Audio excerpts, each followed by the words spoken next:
Welcome to the Maryland Arts Summit. This is the Relief, Recovery, and Reform through Public Art session. My name is Liesl Fenner, and I am the Public Art Program Director at the Maryland State Arts Council, and I will be the co-host facilitator for this session. So I have a few quick announcements before we start. To navigate to other sessions occurring during this time, please click in the upper left-hand corner where it says Schedule Session 1 of 4, and just select the session you wish to go to on the drop-down menu. Feel free to interact with the presenters and each other through the chat located on the right-hand side of the screen. It looks like everyone's found it. Yes. And if you would like to have a question answered, down at the bottom of the screen, you'll notice Ask a Question. So please put your question there, and we will get to the questions following the presentations. Every community owes its existence and vitality to generations from around the world who contributed their energy to making the history that led to this moment. Some were brought here against their will. Some were drawn to leave their distant homes in hope of a better life, and some have lived on this land for more generations than can be counted. We acknowledge we are standing on ancestral lands, and we honor the thousands of enslaved Africans whose lives were physically and spiritually stolen. We pay respects to their elders, past and present.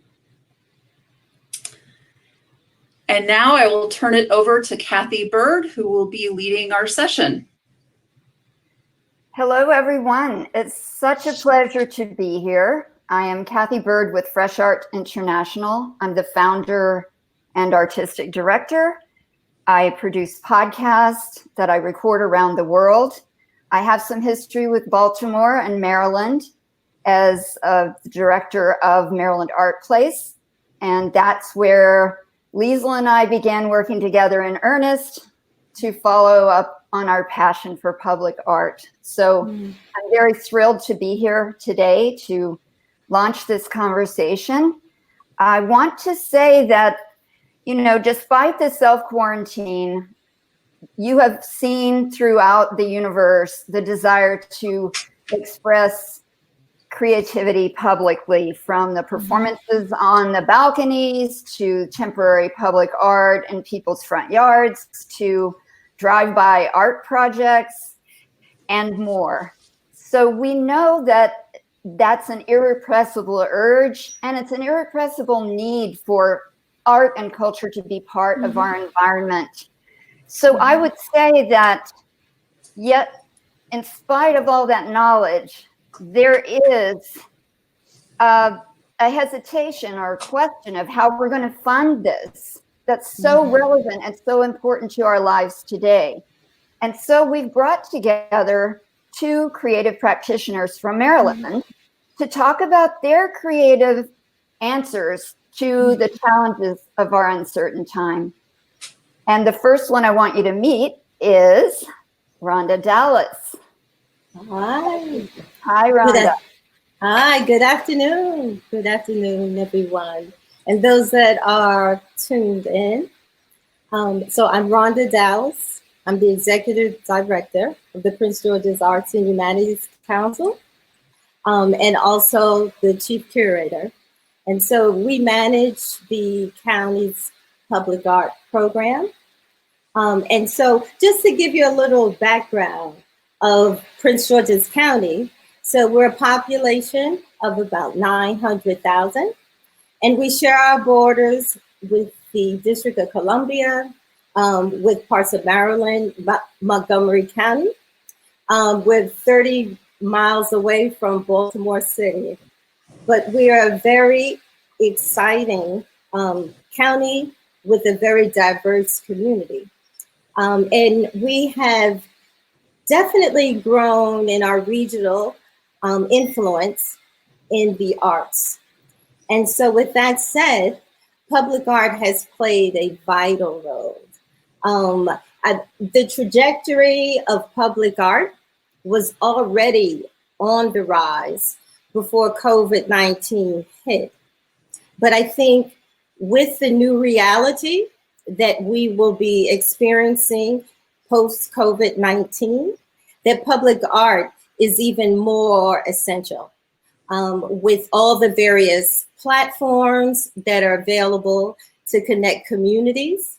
And so I see some very innovative practices.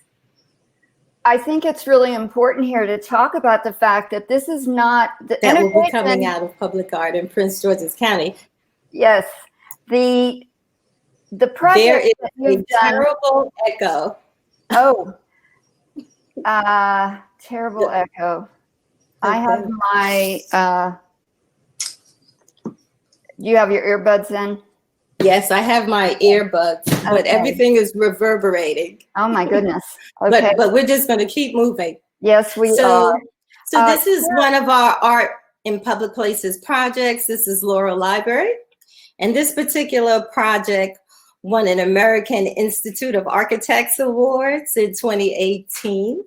And it was a collaboration with Prince George's County Memorial Library System and Washington Glass School that has a studio located in the Gateway Arts District, which is the largest and oldest arts and entertainment district in the state of Maryland. Uh-oh. We lost our... Lisa, if there's any way you can correct the echo. We just lost our slides too.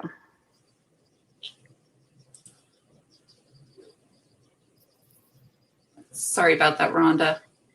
No worries. Continuing on, Rhonda. Okay, and so this is actually our office location. Oops. And okay, and so this is part of our environmental public art program. And so this was an installation that was done in partnership with the Department of Environment and Artworks Now, and a local artist, Howard Connolly, was the fabricator. And so with COVID-19, environmental sustainability has also been brought up to the forefront, where we're looking at waste and excess and environmental responsibility. Next slide. And so this was a partnership that we did with Aldi, and the artist is Rafael Rodriguez, another local artist. And so with the Arts and Humanities Council, so we're not only engaging public installations, but also we're engaging the private sector. So we see more engagement with our private developers and creating more public-private partnerships. Rhonda, we're getting a feedback that you need to mute down in the lower left. Maybe that is what's causing the... Yeah, I don't know. It is really bad. Okay. Oh, now we can't hear you. Okay. So I'll wrap up with the Largo Townsend. And so we're looking at transit-oriented development projects, which there are several throughout the county. And this is another opportunity to engage the civic community, the private developer community, the government community, and of course, the artistic community. And so this is one example where we're looking to use public art as that connector of all the stakeholders. Beautiful. So now we'd like to introduce Margaret. Okay, we have to do a little shuffle here.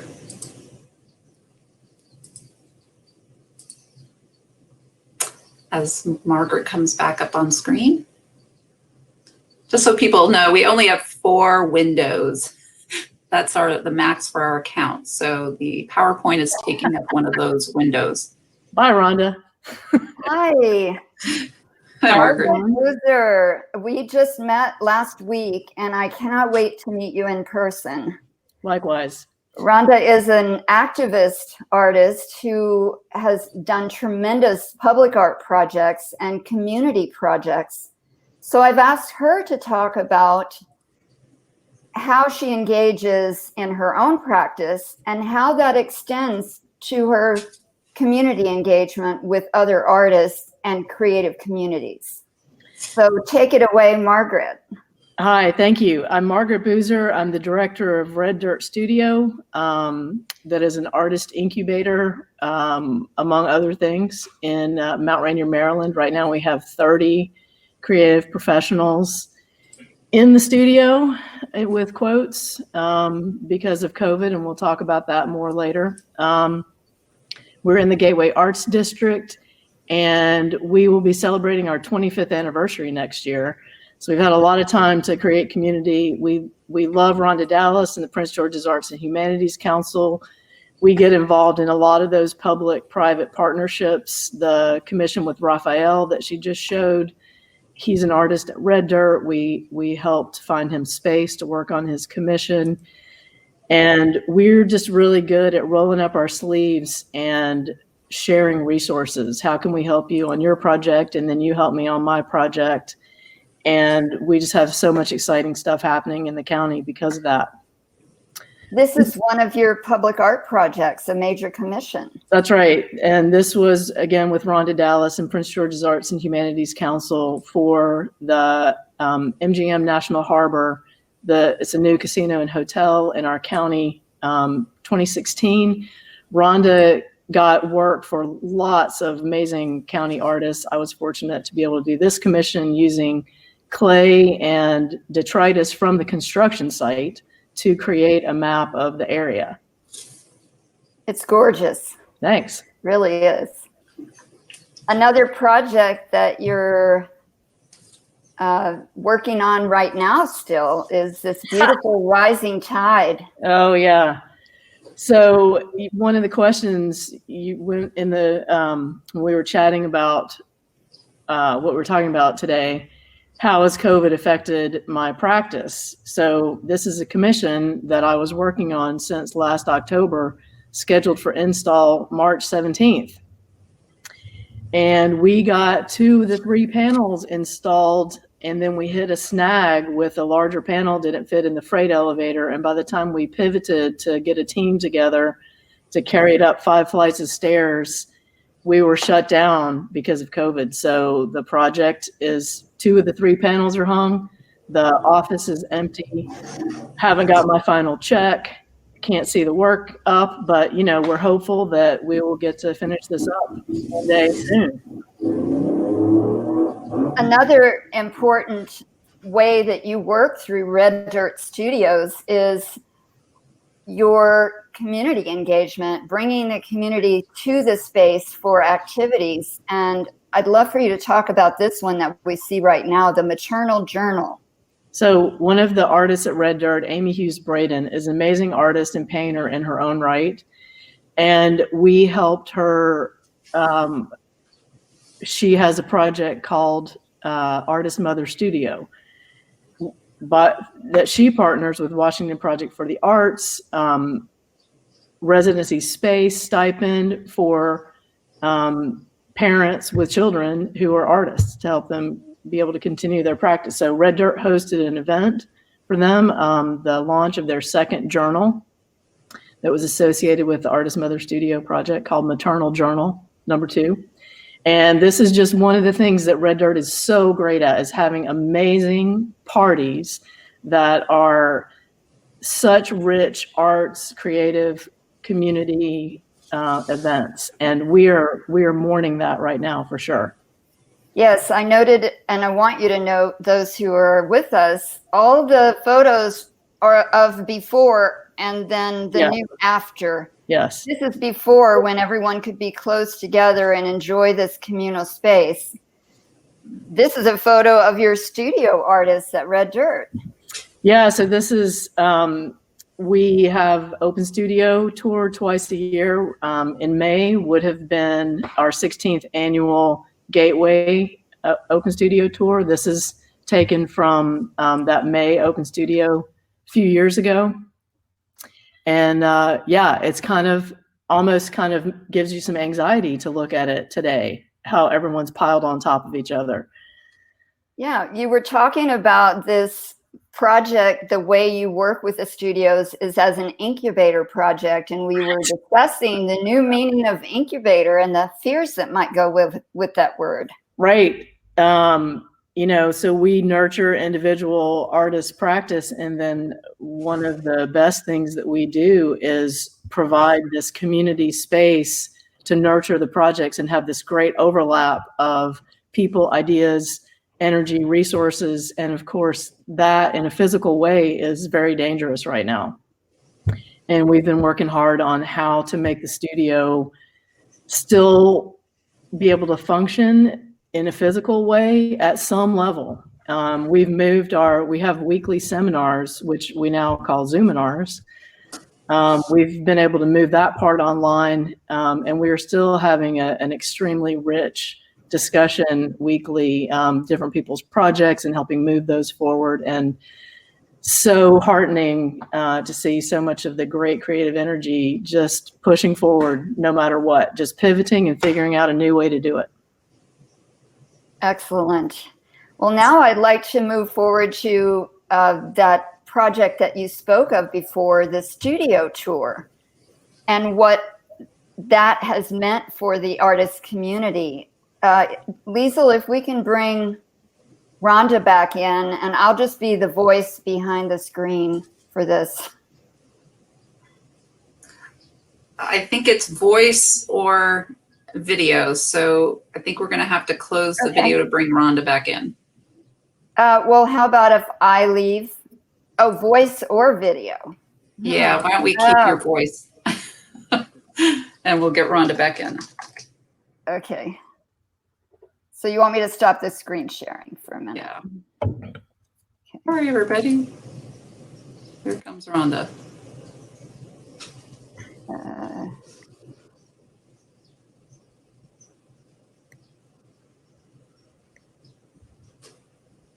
There we go. Well, Rhonda? Try it one more time. This is fun, everyone. I hope you get a chance to do this. Hi. All right. So and start putting your questions in the ask a question box or the chat box. Yes. So now we wanted to bring up a conversation about the Gateway Open Studios tours. And Rhonda, I think you'd give us some background for the tour. Right. So Open Studio Tour is one of our largest creative activations within the Gateway Arts District. So we have a dense amount of artists, over 200 artists within the Gateway Arts District. And so this is a way for, I'm telling you, my echo is really bad. I wonder if you can turn down the volume of your own audio. See if that helps. Okay. How about everybody else mute when Rhonda's? Oh, okay. We can do that. All right. Okay. So I've turned it all the way down, so it's not going to echo. So Open Studio Tour it's an artist-driven program where the artists open up their studios to the public, and it is attended by audiences not just locally but regionally. And so this year we were in the dilemma with social distancing. How can we move forward with Open Studio Tour? Last year was the most successful tour that we had, with over 200 studios participating. And so within our planning team, like so many other programs with arts organizations, this virtual reality holds true for Open Studio Tour as well. And so we're right now visioning how can we be very impactful, but still use the protocols that we're learning to use through Zoom and virtual visualization of studios and programming to stay effective. And so this is something that we're currently looking at right now.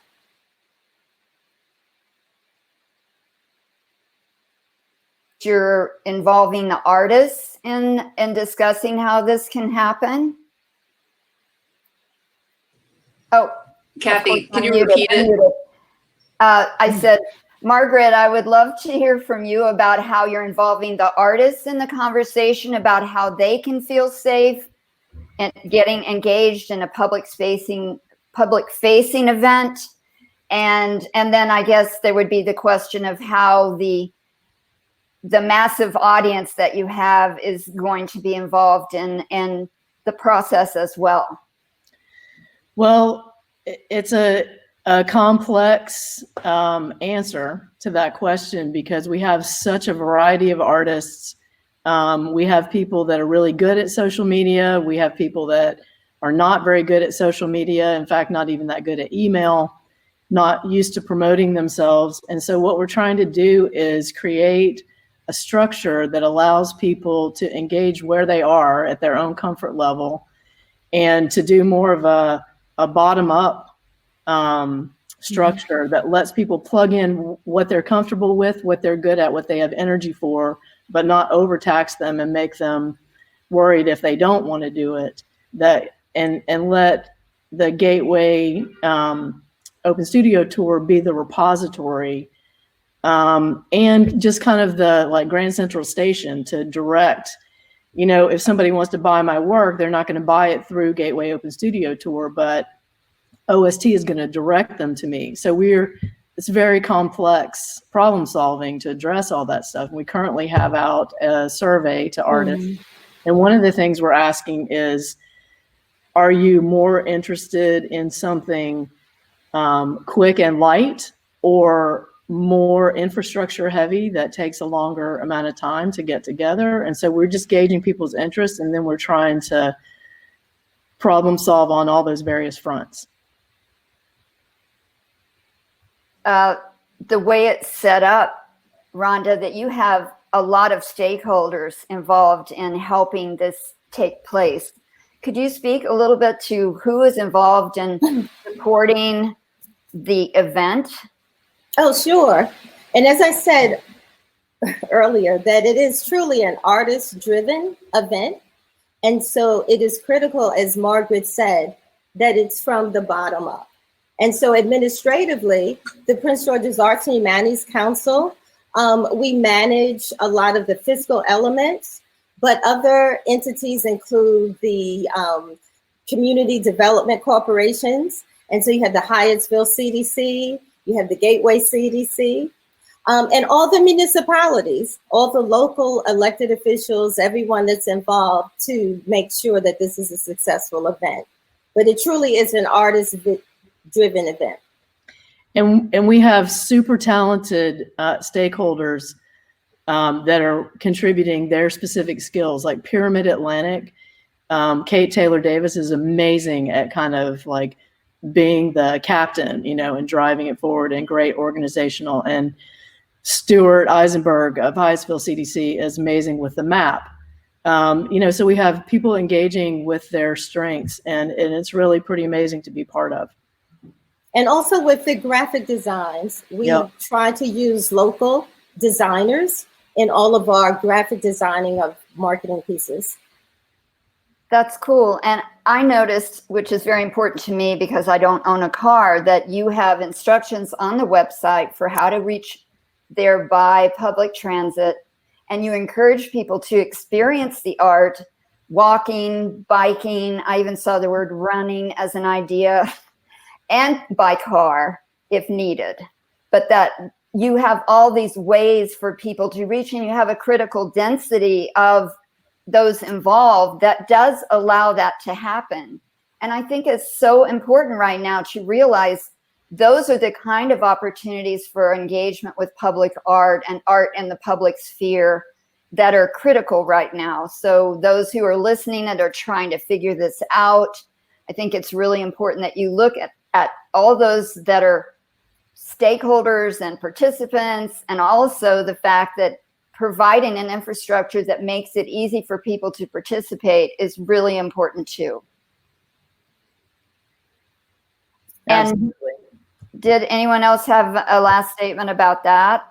No, I agree with everything that you were saying, and that's what we were so excited about this year. How do we increase the walkability? How do we bring in biking and other ways of getting people mobile within the Gateway Arts District? And so now we have to find that balance with the virtual programming that now has to be inserted because of social distancing. Well, and we also have all these great opportunities. We have lots of great storefronts that we can use. We can do like rear projection, and Prince George's Arts and Humanities Council has a new office that, so we have great resources that we're just trying to think about creative ways to use what we have to pivot for this time right now. Right. And the projection of public art is an innovative platform that we think will be very well received during this social distancing time.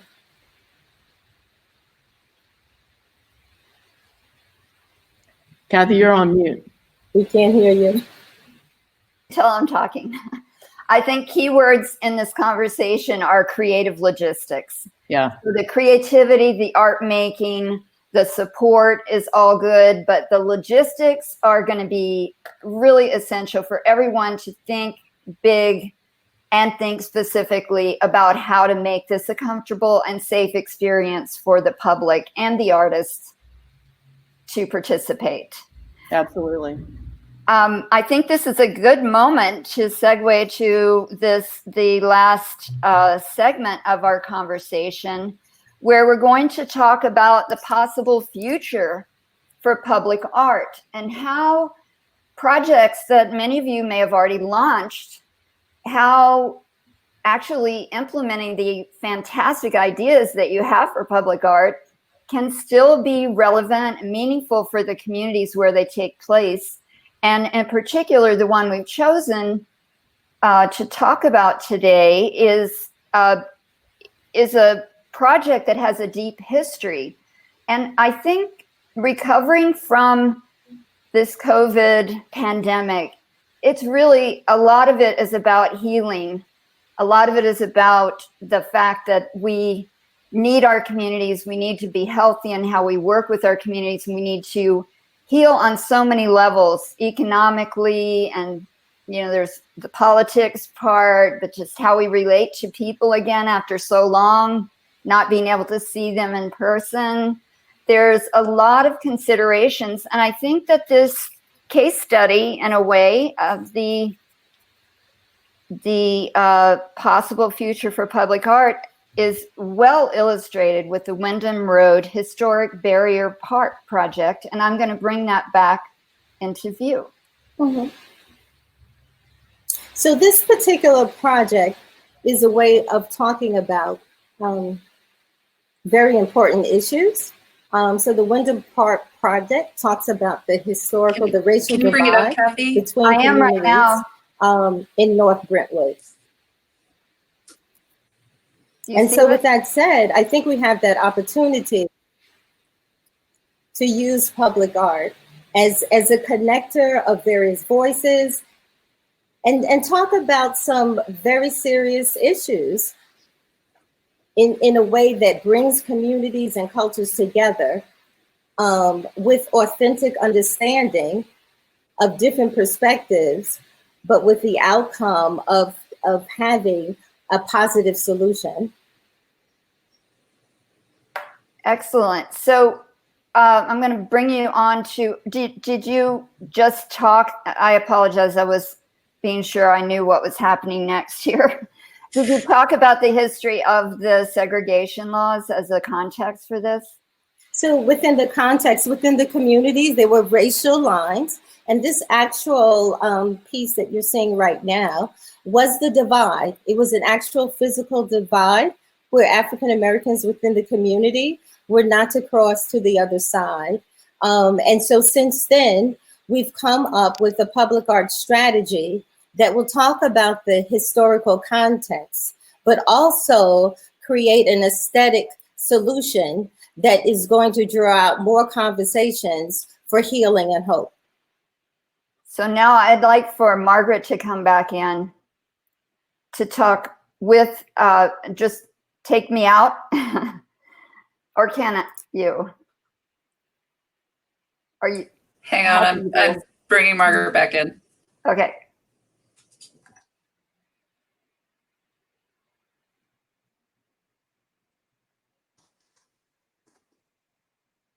While she's coming in, I thought I loved reading the design plan by the Neighborhood Design Center.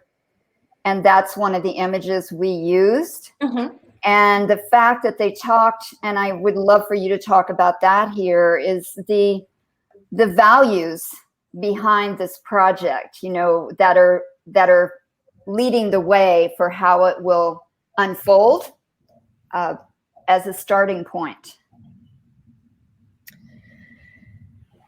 I am only seeing myself on the screen here. Is anybody else seeing that? We see you.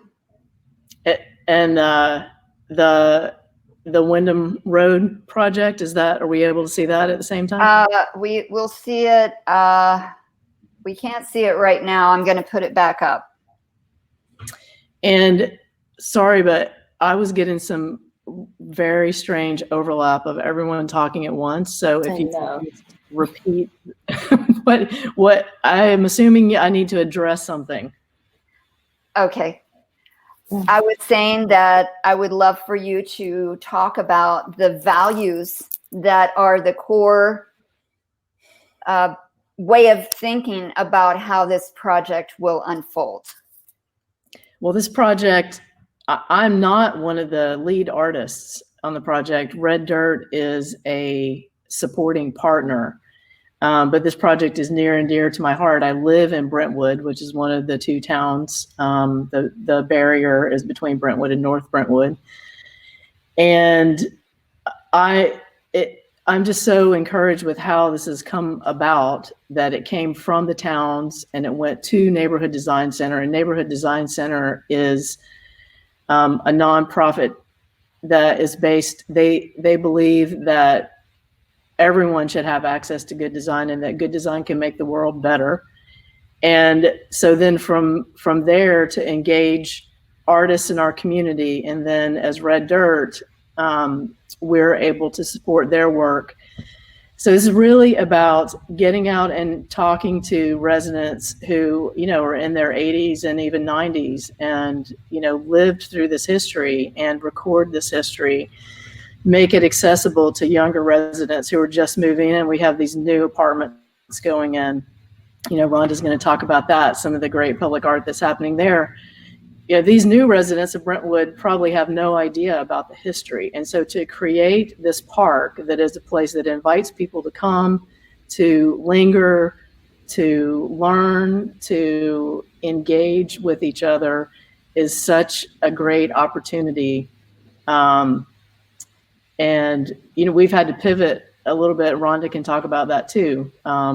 This was supposed to be the period of gathering information from the community. Nehemiah Dixon, Raina Martins, Robert Donahue, the team that are doing the project, have had to pivot a little bit because people don't necessarily want to talk about a public art project directly right now, but they are out walking their dogs. And so Bob made a little box, presentation box that talks about the project, where people can take a card and write something about it, write some ideas while they're out on their dog walks. That is something that people can be doing right now. So, you know, Rhonda, you jump in and provide some more context to this. But no, I think this was a situation where we came together with different stakeholders within the community. And we have a phenomenal arts team that's working on this project, that's going to be a part of the design from the preliminary plans to the actual installation. We're going to try to use some of the pieces that were archived at the site via that bar that was seen in the last slide. And so we're looking for this to move forward in a very exciting and impactful way. And Kathy, because this echo is so bad, let's go to questions. I was going to suggest that. Oh, Kathy, you're muted. That is exactly where we're going. I'm ready. We are ready for questions, and Lisa will be moderating the questions.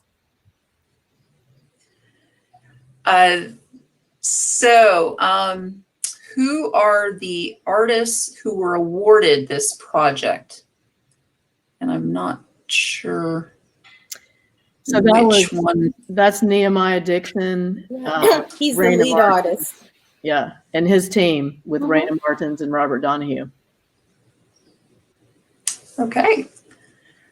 There's a question from Tacoma Park, Brendan Smith.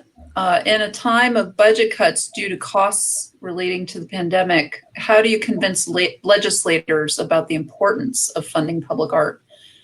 What are some examples of public art or perhaps music projects with smaller budgets that can still be done with social distancing?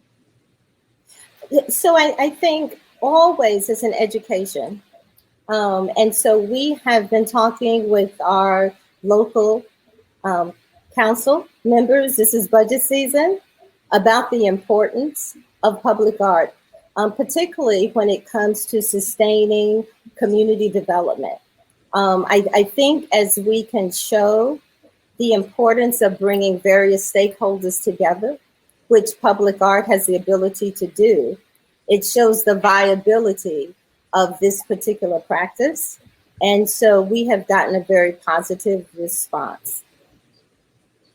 And we have a legislated art in public places program, which is 1% of all construction projects of public buildings. And so that is a way to keep sustaining the public art programs. We are in the midst of a development trend where we have transit-oriented development and other public buildings that have been approved for the capital improvement budget. And so that means we can continue with our public art program. Well, and I just want to say that, you know, it's not all about the lawmakers, and what Rhonda has been talking about, these projects that are public-private collaborations, is really great because it's win-win for everyone. You know, it helps the developers look good, and it puts more money into the projects. Great. Rhonda, there's a chat from Anne Marie Hamilton who solved the echo problem. I'm not sure if you might try that suggestion for the I'm looking. Anne Marie Hamilton in the chat box there. And Margaret, how did you get involved in public art? Well, Rhonda Dallas made me do it, and I do whatever she tells me to. I've been working in the county for a long time. I started my studio out here in 1966. No, I was born in 1966, 1996. You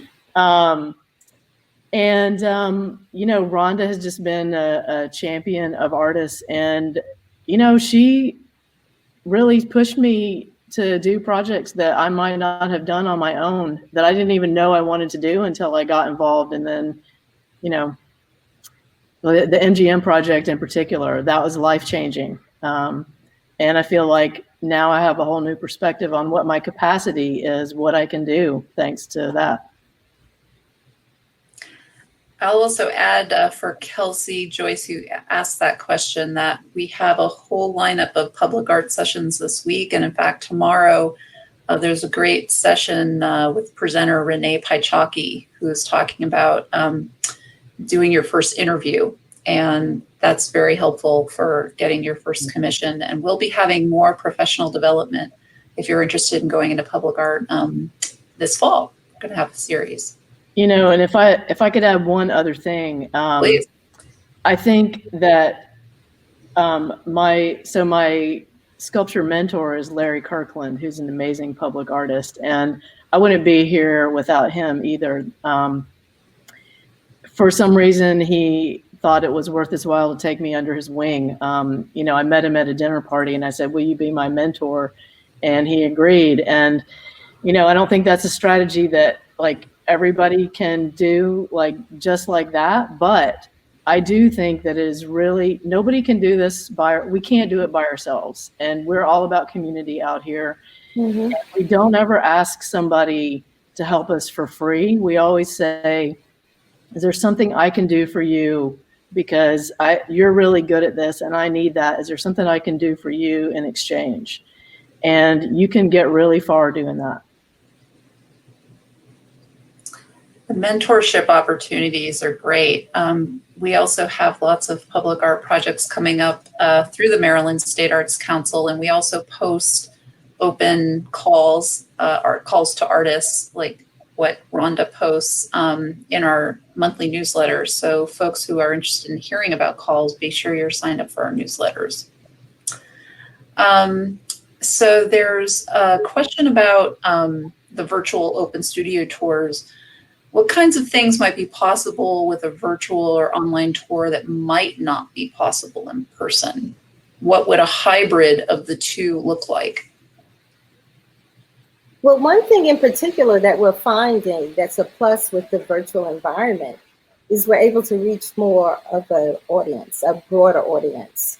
I was on a Zoom call with Prince George's County Memorial Library System, and they kind of echoed how many of their programs that they're doing now, they would never have been able to fill within their physical space.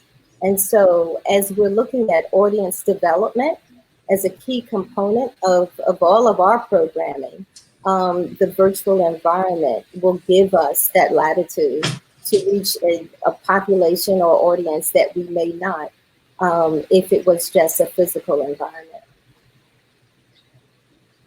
And I think also one of the things that we have always said about Open Studio Tour, the map that exists after the fact is an incredible resource and tool that keeps on giving throughout the year until the next tour. And now, if going to a virtual tour, we're able to have not just that paper map and not just an online thing that has names and links, but we can really pack that with content that is an archive that's available, because you can't get to all those studios in one day. So previously you would have to pick, you know, and some would get left out. Now you don't have to see everything all that day. You can see what are the live things that are happening that day, but then the whole entire thing is archived. And that is an incredible resource.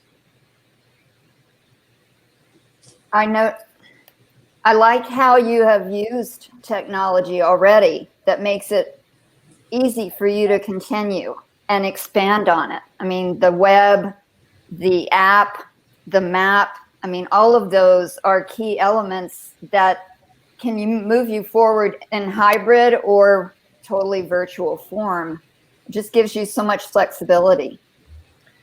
Well, and, you know, I think we know enough to know that the artists are going to be way more creative than anything we could come up with, and to make sure we leave room for people's ideas to be able to have space. That's true.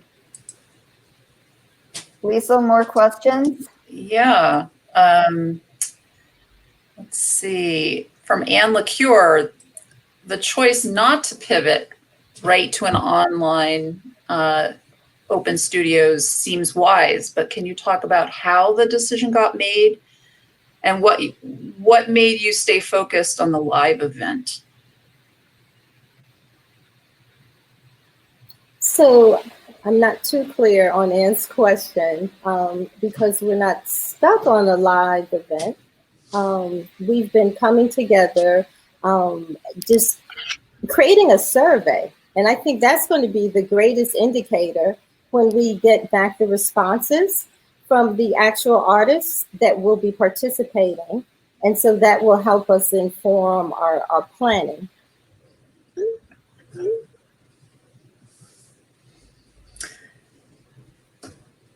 How do you meet with developers about public-private arts partnerships? One of the things that I do as the executive director is I attend a lot of meetings. The arts are part of the county's economic development cluster.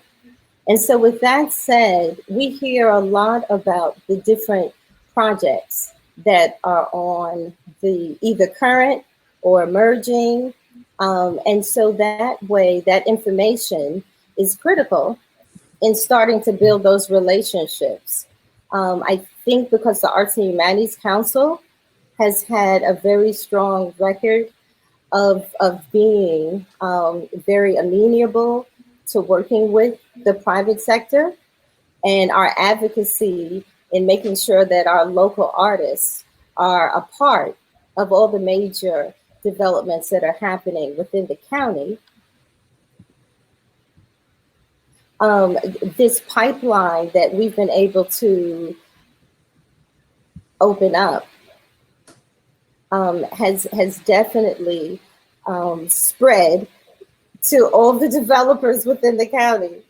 So, so I think it's just education, access, and being very persistent in gaining that knowledge as far as what are the major economic development projects in the county. Also, we work with Maryland National Capital Park and Planning Commission and their planning department. And so with that said, it's not really one agency. When you're working in that developer sphere, it really is a collaboration of multiple agencies and keeping those lines of communication and access open on all fronts.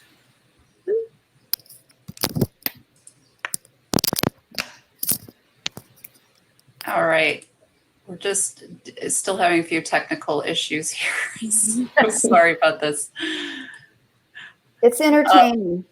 Yeah. So there was a question about how to find more ideas about COVID-19 projects. I know for myself, they just keep coming into my inbox. I am seeing so many links from other projects and programs or my social media feed on the responses in this time of COVID. Do you have some other feedback, Margaret or Rhonda? So on our website, www.pgac.org, we have been very intentional of updating current information on COVID-19 resources. So I suggest that anyone that's tuned in to take a look at our website. Yeah, there's a lot of good information there. Okay. Also, I think Washington Project for the Arts is doing a bunch of stuff. We can provide some links to send out to folks. Right, and just so folks know who are participating, all of this is being recorded, the entire summit, all the sessions, and we will all be able to go in later and listen to the recording and pop to the questions. And we can send you an email if you're participating today with some links that we agree would be useful considering your questions.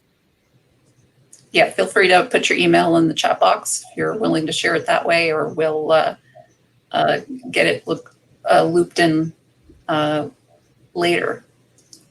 Actually, Rhonda, if you could put your website URL in the chat box. Someone was asking about that website. So, hey, can I plug one more thing? Absolutely. So one of the things that I'm most excited about right now that Red Dirt is doing is we're starting a partnership with the Phillips Collection. And we're going to do Red Dirt Summer Camp at the Phillips, where we have a series of workshops by Red Dirt artists that are really designed to target like what is the individual artist like really good at, really passionate about, and how can they then combine some kind of hands-on activity. And this is for adults, like through the Phillips. We have one of our artists at the studio is a retired lawyer from the Department of Justice, and he's working with, so that's Peter Sprung working with Andy Hamilton, who is a graphic designer and does comic books. They are doing a graphic novel about political corruption for the Czech Republic, and I think they're going to get a workshop together. I am going to work with one of my soil scientist collaborators from New York City Urban Soils Institute. We're going to do the art and science of clay.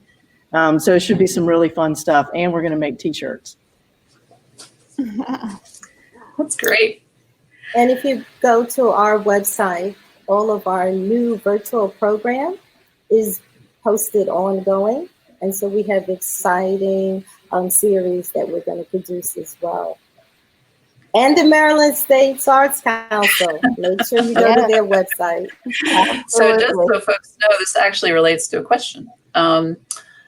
We have a new website debuting in August, and we will have a new directory where any Maryland artist can post their profile as well as photos, links to their URL to promote your work, but also to sell your work, because there was a question of if the Prince George's Arts and Humanities Council could serve as a central marketplace for artists.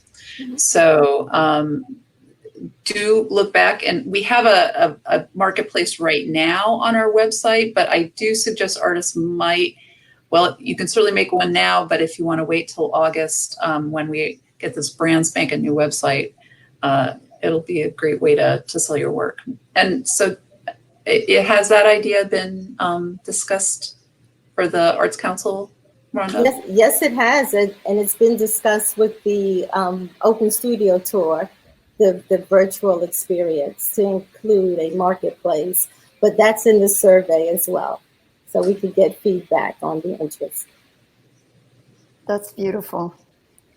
Well, other questions, Liesl? One more question, perhaps? Well, there's a comment that WPA only helps members who live within the Beltway. So that's an opportunity to promote Maryland Art Place in Baltimore, MAP, which Kathy used to direct. So that's how we met. And certainly they are quite a service for visual artists throughout Maryland. Let me see if we have, go ahead. No, you have another question we'll take if we can.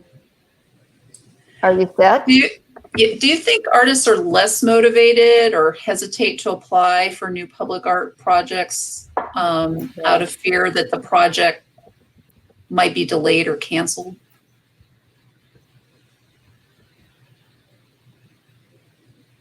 I have an echo, so I couldn't even hear.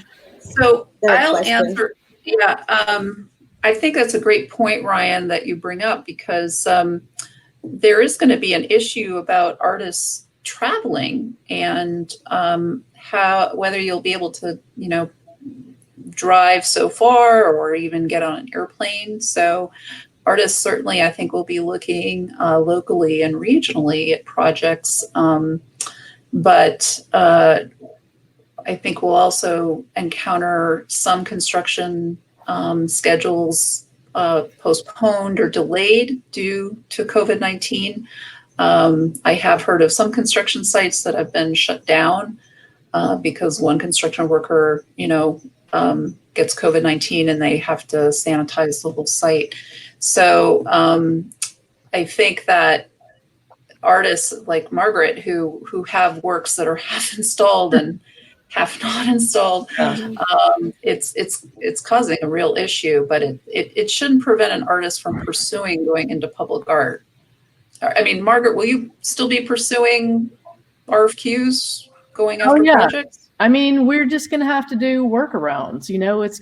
People are construction is still going forward. You know, like we're finding ways to get back in the studio and work safely. And, you know, we just have to learn new ways to do it. And just to echo what Margaret is saying, the development is going forward. And we're very cognizant of the barriers and new realities. And so as a public art planner, these are things that we take into account. And wherever we can insert social distancing and safety measures, we will. Okay, well, thank you to Rhonda Dallas, to Margaret Boozer. Liesl, thank you for co-hosting with me. I'm Kathy Bird.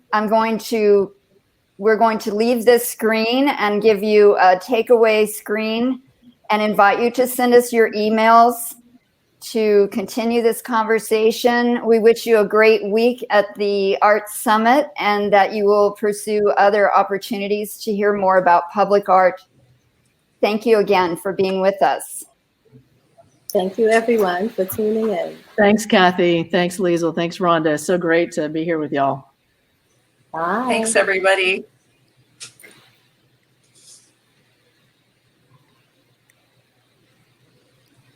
Liesl, you have to sign out